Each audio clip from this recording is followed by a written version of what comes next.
बिस्मिल्लाहिर्रहमानिर्रहीम। अस्सलाम वालेकुम नाज़रीन, आप यूट्यूब चैनल देख रहे हैं। मैं इमरान खान हूँ। साबिक़ वज़ीर-ए-आज़म पाकिस्तान इमरान खान ने जो कुछ भी कहा था PMLN के बारे में और पीपल्स पार्टी के बारे में, वो दुरुस्त साबित हो रहा है। ऐसे कि वो बार बार कहते थे कि ये नूरा कुश्ती करते हैं, साबित हुआ। वो बार बार कहते थे एक सिक्के के दो रुख हैं, दुरुस्त साबित हुआ। हालांकि नवाज शरीफ ने ये इल्ज़ाम लगाया था इमरान खान पे कि जरदारी और इमरान खान एक सिक्के के दो रुख हैं। इसी तरह आसिफ अली जरदारी और बिलावल भुट्टो जरदारी ने भी ये इल्ज़ाम लगाया था इमरान खान पे कि नवाज शरीफ और इमरान खान एक जैसे हैं और ये मिलकर करते हैं। लेकिन इमरान खान का कहा हमेशा सच साबित हुआ। अभी बिलावल भुट्टो जरदारी ने एक शिकवा भी किया थोड़े दिन पहले मीडिया से बात करते हुए चलते चलते।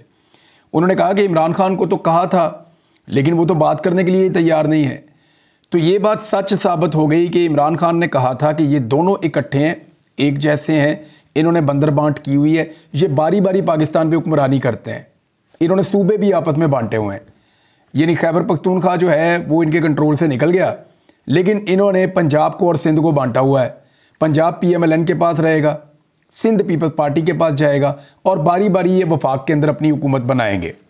यही तरीका वारदात है। अभी भी PMLN ने ऑफ़र किया पीपल्स पार्टी को कि 2 साल आप अपना वज़ीर-ए-आज़म बना लीजिएगा, 3 साल हम अपना वज़ीर-ए-आज़म बना लेते हैं। पहले वो जो आखिरी 2 साल में गालियाँ पड़नी थी ना हुकूमत को, सारी की सारी वो पीपल्स पार्टी के गले पड़ जानी थी, तो पीपल्स पार्टी ने उससे जान छुड़ा ली।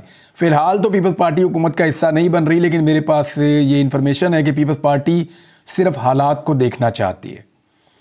वो अभी तो वोट कर रहे हैं गैर मशरूत तौर पर शहबाज शरीफ को, लेकिन वो हुकूमत का हिस्सा बने बगैर रहेंगे नहीं। उन्हें सिर्फ इस बात की श्योरिटी चाहिए, इस बात की गारंटी चाहिए और इस बात का यकीन चाहिए कि ये हुकूमत अपना टाइम पूरा कर पाएगी। अभी उन्हें शक है कि ये हुकूमत चल नहीं पाएगी। उन्हें शक है कि अवामी एहतजाज और अवामी रद्द-ए-अमल इस हुकूमत को चलने नहीं देगा। उन्हें शक है कि दुनिया इस हुकूमत को तस्लीम नहीं करेगी और पाकिस्तान के ये इंतखाबात अपनी क्रेडिबिलिटी खो जाएंगे जितनी इनके अंदर धांधली हुई है। CNN पे एक रिपोर्ट छपी है बड़ी ज़बरदस्त, वो मैं आपको बताता हूँ, फिर मैंने बताना है। मरीम नवाज साहबा ने एक बात की है, लेकिन बिलावल का शिकवा है, याद रखिएगा कि इमरान खान ने बात करने को तैयार नहीं है। आज इमरान खान जेल में है, उसके ऊपर मुकदमात बने हुए हैं, उसकी पार्टी क्राइसिस में है। उसने इलेक्शन में बहुत अच्छा परफॉर्म किया है, लेकिन इसके बावजूद उसको हुकूमत नहीं बनाने दी जा रही। इमरान खान के लिए इससे बेहतर वक्त क्या होगा कि वो पीपल्स पार्टी के साथ हाथ मिला लेता। पीपल्स पार्टी के साथ हाथ मिलाता, उसकी जेल का मसला भी हल हो जाता, बाकी प्रॉब्लम भी हल हो जाते और वो किसी ना किसी सूरत में इक़्तिदार में भी आ जाता। लेकिन इमरान खान ने इक़्तिदार को ठोकर मारी है और इमरान खान ने यह कहा है कि मैं इनके साथ डील नहीं करूँगा, चाहे वो पीपल्स पार्टी हो, चाहे वो PMLN हो। तो फिलहाल तो इमरान खान साहब अपने मौक़िफ़ के ऊपर खड़े हैं। अब आप ये CNN की रिपोर्ट है, बड़ी इंटरेस्टिंग है, इसके कुछ जुमले बड़े इंपॉर्टेंट हैं, मैं आपके साथ शेयर कर देता हूँ। CNN की रिपोर्ट पाकिस्तान के बारे में ये कहती है कि एक अलाइंस पाकिस्तान के अंदर हुकूमत बनाने जा रहा है और इमरान खान के अगेंस्ट ये हुकूमत बनने जा रही है। डायनेस्टिक पॉलिटिकल पार्टीज़ उन्होंने इनको खिताब दिया है कि ख़ानदानी सियासी जमातें हैं, ये इनमें मौरूसियत चलती है, CNN लिख रहा है। उसके बाद वो कहते हैं फॉर्मली उन्होंने अनाउंस कर दिया कि वो एक कोलिशन गवर्नमेंट बनाने जा रहे हैं, एक इत्तेहादी हुकूमत। और 2 हफ्ते हो गए हैं इलेक्शन के। इमरान खान साहब को पावर से बाहर रखने के लिए ये सारी कोशिश है। फिर वो ये कह रहे हैं कि इमरान खान ने बड़ी ज़बरदस्त तरीके से जेल में होने के बावजूद ज़्यादातर सीटें जीती हैं मुल्क में होने वाले कंट्रोवर्शियल इलेक्शन के नतीजे में। यानी CNN क्या कह रहा है, इलेक्शन कंट्रोवर्शियल थे, इमरान खान जेल में था, इसके बावजूद वो सबसे बड़ी पार्टी के तौर पे सामने आया, लेकिन उसको बाहर रखने के लिए मुल्क के अंदर जो मरूसी सियासी जमातें हैं रवायती, उन्होंने एक इत्तेहाद बना के उसके खिलाफ हुकूमत बना ली है या बनाने का ऐलान कर दिया है। तो पीपल्स पार्टी और PMLN है। फिर उसके बारे में वो लिखते हैं कि इमरान खान का ये मानना है कि ये लोग मुल्क को दोबारा लूटेंगे जैसे कि ये पहले लूटते रहे हैं। बहरहाल ये CNN की रिपोर्ट है, बाकी मीडिया भी दुनिया भर में ऐसे ही रिपोर्ट कर रहा है। तो इमरान खान साहब ने इनके साथ किसी किस्म की कोई डील नहीं की। वोट पब्लिक ने इतने ज़्यादा डाल दिए हैं नाजरीन कि अभी तक हिसाब किताब ही सीधा नहीं हो रहा, और जो बेचारे हिसाब किताब के काम पे लगे हुए हैं उनका हिसाब ही बहुत कमज़ोर है। यानी एक तरफ के वोट ज़्यादा करते हैं तो दूसरी तरफ के पूरे नहीं होते, दूसरी तरफ के पूरे करते हैं तो इधर वाले कम हो जाते हैं। जो फॉर्म 47 जारी किया हुआ है उसको फॉर्म 45 के साथ मैच कैसे करना यही समझ नहीं आ रही। किसी जगह के ऊपर मैच करने की कोशिश करते हैं तो पता चलता है इस पोलिंग स्टेशन के ऊपर टोटल उतने वोट ही नहीं थे जितने कास्ट हो गए हैं। यानी अजीबोगरीब किस्म की गलतियां, क्योंकि देखें एक झूठ के लिए आपको बेशुमार झूठ बोलने पड़ते हैं। एक फॉर्म 47 आपने दे दिया, कि जनाब इतने वोट पड़ गए, एक को इतने, दूसरे को इतने, तीसरे को। नीचे फॉर्म 45 की पूरी सपोर्ट है नहीं, अब आपको नए फॉर्म 45 बनाने पड़ेंगे। उनके अंदर हर एक पोलिंग बूथ का अलग अलग फॉर्म 45 होता है। उन सारों को मैनेज करना इस तरीके से कि फॉर्म 45 की तरह का रिजल्ट आ जाए, ये सबसे मुश्किल काम होता है। चीज़ों को जमा करते करते करते एक नतीजा ले लेना तो बड़ा आसान होता है, लेकिन चीज़ों को माइनस करते करते और डिवाइड करते करते एक बहुत बड़ी चीज़ नीचे क्रिएट करना वो बहुत मुश्किल होता है। तो नीचे क्रिएट नहीं हो पा रहा। फ़र्क इस तरह के निकल रहे हैं कि किसी जगह पे कौमी असम्बली की नशस्तों में वोट ज़्यादा हो जाते हैं, सूबाई असम्बली के कम हो जाते हैं। किसी जगह सूबाई असम्बली के ज़्यादा हो जाते हैं, कौमी असम्बली के कम हो जाते हैं। किसी जगह पे किसी पोलिंग स्टेशन में इतने वोट पड़ जाते हैं कि उतने वहाँ पे टोटल नहीं होते। किसी जगह पे जो है वो किसी जगह पे इतने कम हो जाते हैं कि जो पहले पड़े थे उनसे भी बाहर चला जाता है। तो एक अजीबोगरीब सूरत हाल बनी हुई है। अभी तक किसी से हिसाब किताब कंट्रोल नहीं हो रहा। बहुत सारे लोग बैठे हुए हैं। बहरहाल एक बंगश साहब हैं और उन्होंने एक स्टेटमेंट दिया है, मैं आपको ये स्टेटमेंट भी बता देता हूँ।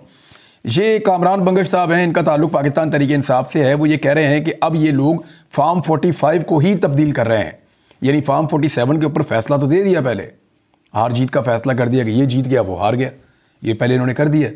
लेकिन अब कर ये रहे हैं कि फॉर्म 45 जो हैं, जो मैं आपकी अभी बता रहा था आपको मैं बात, उसके मुताबिक तब्दील कर रहे हैं कि इस तरह के फॉर्म 45 बनाए जाएं कि फॉर्म 47 उनके मुताबिक हो जाए। अब ये कोशिश की जा रही है। अब इसमें बंगश साहब जो सबूत पेश कर रहे हैं वो क्या कह रहे हैं, दावा है उनका। वो ये कह रहे हैं मैंने इलेक्शन कमीशन के ऑफिस में देखा कि बोरियां बंद पड़ी हुई हैं और फॉर्म 45 वहां फेंके हुए हैं। मैंने डीआरओ से पूछा कि ये क्या है, तो उसने कहा कि ये ज़ाया हैं।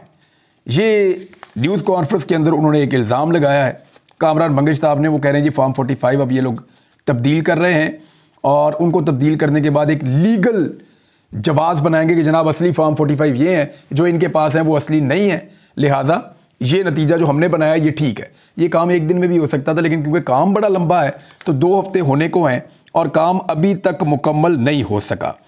मरियम नवाज साहिबा ने एक स्टेटमेंट दिया है, उस स्टेटमेंट में मैं चाहूँगा ज़रूर बात करें, मेरा बड़ा फेवरेट टॉपिक है। उन्होंने कहा कि करप्शन मेरी रेड लाइन है। ये मरियम नवाज ने कहा है, ये आप याद रखिएगा, करप्शन मेरी रेड लाइन है, ये मरियम नवाज ने कहा है। तो मैं ये रेड लाइन याद दिलाता रहूँगा जब तक मरियम नवाज इस सीट के ऊपर विराजमान रहेंगी। क्योंकि देखिए पहली खातून वज़ीर आला आ रही हैं पंजाब में, वेलकम, लेकिन चोरी के वोटों से आ रही हैं। ये वोट इनको पड़े नहीं हैं। इनके आदाद शुमार मैं आपके साथ शेयर कर लूँगा, लेकिन मरियम नवाज से कुछ चीज़ें जो हैं वो मैं डिस्कस कर दूँ। उन्होंने कहा करप्शन मेरी रेड लाइन है। अब जिसकी रेड लाइन करप्शन होना, तो कम से कम उसको ये पता होना चाहिए कि उसके वालिद ने एवनफील्ड अपार्टमेंट्स कैसे बनाए। उसको ये पता होना चाहिए कि पानामा का जवाब क्या है। उसको ये ज़रूर मालूम होना चाहिए कि उसके चचा और उसके चचा के ख़ानदान के अकाउंटों के अंदर करोड़ों अरबों रुपए कैसे आए। उसे कम से कम ये पता होना चाहिए कि चपड़ासियों के और ड्राइवरों के अकाउंटों के अंदर अरबों रुपए कैसे आए। जिसकी करप्शन रेड लाइन होना, उसे पता होना चाहिए कि कैलबरी फाउंट जो है उसके आने से पहले उसके अंदर एक पेपर छाप देना, वो भी एक करप्शन है। उसे पता होना चाहिए कि इंग्लैंड तो क्या पाकिस्तान में कहाँ कहाँ उनकी कौन कौन सी प्रॉपर्टी है। जिसकी करप्शन रेड लाइन होना, उसे पता होना चाहिए कि हुदैबिया में क्या हुआ था, अल तौफीक में क्या हुआ था, अल अजीज़िया में क्या हुआ था और पानामा में क्या हुआ था। यानी इस ख़ानदान की जो करप्शन की कहानियाँ ना, वो पाकिस्तान के अंदर नहीं पूरी दुनिया के अंदर छपी हैं और दुनिया में कहीं भी ये किसी को भी झूठा साबित नहीं कर सके आज तक। लिहाजा करप्शन को अपनी रेड लाइन कहने से पहले अपनी ख़ानदान की तारीख़ को देखना चाहिए था कि कहाँ कहाँ पे इनके ऊपर करप्शन के कौन कौन से एलिगेशंस हैं जो सिर्फ टेक्निकल बुनियादों के ऊपर रिजॉल्व हुए हैं। यानी कोई एक भी ऐसा केस नहीं है जिसमें शरीफ ख़ानदान के बारे में ये कहा गया हो कि ये बेगुनाह है, इनके ऊपर करप्शन का ये इल्ज़ाम बिल्कुल झूठा था, इस इल्ज़ाम से इनको बाइज्जत बरी किया जाता है। और ये वो सबूत हैं शरीफ ख़ानदान के जिनकी बुनियाद के ऊपर इनके ऊपर अब ये एलिगेशन एग्जिस्ट नहीं करता। हर जगह पे ये टेक्निकल ग्राउंड्स पे बाहर निकले हैं। जैसे जरदारी साहब अपने केसेस पे टेक्निकल ग्राउंड्स लेकर बाहर निकले, ऐसे ही शरीफ ख़ानदान अपने केसेस पे टेक्निकल ग्राउंड्स लेकर बाहर निकला। किसी जगह पे भी वो कोई सबूत पेश नहीं कर सके, कोई मनी ट्रेल नहीं दे सके, कोई रसीदें नहीं दे सके। तो ये जनाब इनकी पूरी कहानी है जिनकी करप्शन रेड लाइन है। इस पे बात करते रहेंगे, लेकिन एक बात की तो मैं उम्मीद करता हूँ मैं उम्मीद करता हूँ कि मरीम नवाज़ पंजाब में कोई एक ऐसा अस्पताल बना लेंगी जहाँ उनके वालिद का इलाज हो पाएगा। नाज़रीन, एक और कादी फ़ायद ईसा साहब के हवाले से ख़बर है, और वो अभी जंगल में आग की तरह ये खबर फैलती चली जा रही है, क्योंकि एक मुतनाज़ फ़ैसला है जिसके बाद ये सूरत हाल पैदा हुई। ये फ़ैसला तो 6 फरवरी को आया था, और जो हमारे रिपोर्ट करते हैं लोग अदालतों से, उनको इसके बारे में आइडिया था और वो इसे जानते थे, लेकिन फिर मुकम्मल तफसीली फ़ैसला आने का इंतज़ार किया जा रहा था। अब जब फ़ैसला आया तो एक भूंचाल आ गया। अब ये फ़ैसला है क्या, इसका उर्दू तर्जुमा भी मौजूद है, आप लोग इसको जाकर पढ़ भी सकते हैं। ये एक रिलीजियस मामला है, मजहबी मामला है। इस पे जो रद्द-ए-अमल आया मुख्तलिफ़ सियासी रहनुमाओं का, जो मजहबी सियासी जमातों के हैं, वो मैं आपके सामने रख देता हूँ। जो सबसे तफसीली रद्द-ए-अमल है वो फ़रीद अहमद पराचा साहब का है, मजहबी स्कॉलर भी हैं और जमात इस्लामी से इनका ताल्लुक़ है। वैसे तो दर्जनों की तादाद में बड़े आलिम दीन हैं जिन्होंने इसके ऊपर अभी तक अपना मौक़िफ़ दे दिया है। पराचा साहब ये कह रहे हैं कि ये 6 फरवरी को जो फ़ैसला आया, 3 रुकनी बेंच ने इंतहाई मुतनाज़ फ़ैसला दिया है। फ़ैसला आइन और कानून से मुतसादिम है, और ये एक्चुअली जो मामला था वो तहरीफ शुदा कुरान पाक शाया करने से मुताल्लिक़ था कि एक अक़लियत जो है वो कादियानी वो इसको शाया कर रहे हैं। फिर इसके ऊपर एक GIT बनी, फिर पंजाब कुरान बोर्ड के लेटर पर एक FIR दर्ज हुई कि पंजाब कुरान बोर्ड ने लिख कर दिया तहकीक करने के बाद, ठीक है जी FIR की जाए, तो FIR दर्ज हुई। ये बात वाज़े हो चुकी थी कि पाकिस्तान के कवानीन की मुखालफत हुई है, और फिर मुलजिम ने ज़मानत के लिए दरख्वास्त दी, और उस पर जो है वो फिर चीफ जस्टिस ऑफ पाकिस्तान के पास जब ये केस गया तो ना उन्होंने वकला को बोलने की इजाज़त दी और ना ही उन्होंने दलाइल सुने, जैसे वो पहले से फ़ैसला करके बैठे हुए थे जो फ़ैसला उन्होंने दिया है। ये फ़रीद अहमद पराचा साहब कह रहे हैं। फिर उन्होंने कहा कि फ़ैसले के कई पहलू बहुत ही काबिल एतराज़ हैं। फिर फ़रीद अहमद पराचा साहब कहते हैं कि आईन पाकिस्तान के आर्टिकल 20 का हवाला दिया कि हर एक को मजहबी आज़ादी हासिल है, मगर इस आर्टिकल का आगाज़ ही इस बात से होता है कि कानून के मुताबिक, यानी बेलगाम मजहबी आज़ादी हासिल नहीं है। फिर वो कह रहे हैं कि एक मुतनाज़ किताब है तफसीर सग़ीर, जिसे बैन किया जा चुका है, उसको उसकी इशाअत का या उसको फैलाने का एक रास्ता खोल दिया है। और फिर उनका ये मानना है फ़रीद अहमद पराचा साहब का कि ख़त्म नबूवत के मुतफ़िक़ा अक़ीदा के बरक्स है, ये उन्होंने इसको करार दिया। फिर उन्होंने कहा चीफ जस्टिस ऑफ पाकिस्तान आइन की तशरीह और हिफाजत में नाकाम रहे हैं, उन्हें इस्तीफ़ा देना चाहिए, हम रंजीदा हैं। चीफ जस्टिस ने एक ऐसा रास्ता खोला है कि 100 साल जद्दोजहद को नुकसान पहुँचाया है।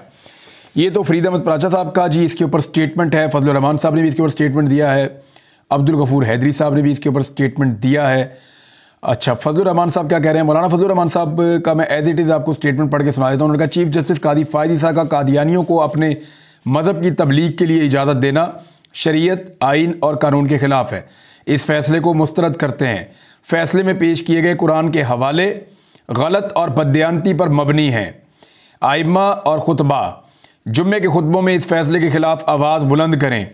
फ़ैसले के ख़िलाफ़ नज़रसानी की अपील में जमीयत फ़रीक बनेगी।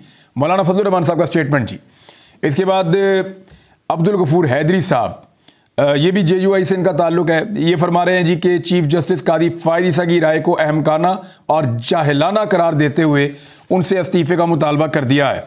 ये कादी फ़ायद ईसा साहब का एक फ़ैसला आया है एक केस में, और जो इससे पहले मेरे साथ कुछ दोस्त बात कर रहे थे जो कोर्ट रिपोर्टर्स हैं जो इसको रिपोर्ट करते हैं, उन्होंने कहा 2-3 चीज़ें हमें थोड़ी सी इसमें हैरान कर रही थी। एक तो जो इस केस के मुद्दई थे उन्होंने बात करना चाहिए, उनके वकील ने बात करना चाहिए, तो उनको मौका नहीं मिला बकौल उनके।